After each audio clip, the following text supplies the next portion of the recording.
Om Swastiastu.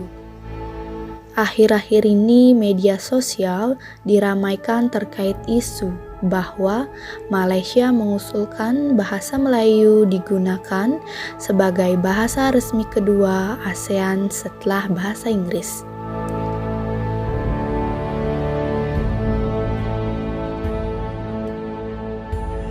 Saya, Nimade Serlianti, tidak setuju terkait isu tersebut karena bahasa Indonesia lebih layak daripada bahasa Melayu untuk menduduki posisi kedua bahasa ASEAN setelah bahasa Inggris.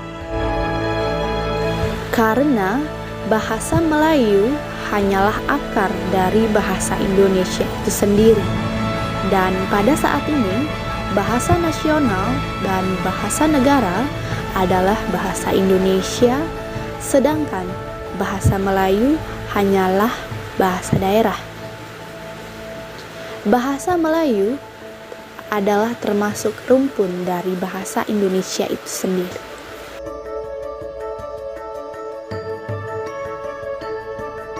Selain dari hal tersebut, ada beberapa kelebihan bahasa Indonesia sehingga layak digunakan sebagai bahasa kedua ASEAN setelah bahasa Inggris, yang dirangkum dari Badan Kemendikbudristek. Yang pertama, bahasa Indonesia sudah dikembangkan menjadi bahasa ilmu dan teknologi, sedangkan bahasa Melayu belum dikembangkan menjadi bahasa ilmu dan teknologi. Yang kedua, jumlah kosakata bahasa Indonesia lebih banyak daripada kosakata bahasa Melayu. Yang ketiga, bahasa Indonesia telah disiapkan menjadi bahasa internasional sesuai dengan amanat Undang-Undang Nomor 24 Tahun 2009. Yang keempat, penutur bahasa Indonesia sejumlah 269 juta jauh lebih banyak dibandingkan penutur bahasa Melayu, baik di dalam maupun di luar negeri.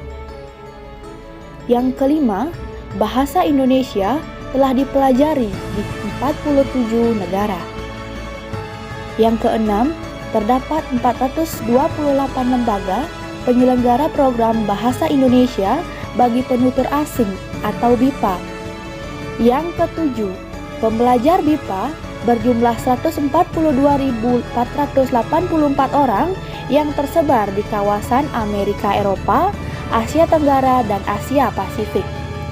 Yang kedelapan, bahasa Indonesia diperkaya oleh ratusan bahasa daerah yang tersebar di seluruh tanah air. Yang kesembilan, tingkat kesalingpahaman atau mutual intelligibility bahasa Indonesia lebih tinggi daripada bahasa Melayu. Saya mendukung sepenuhnya bahasa Indonesia sebagai bahasa pengantar kedua di ASEAN.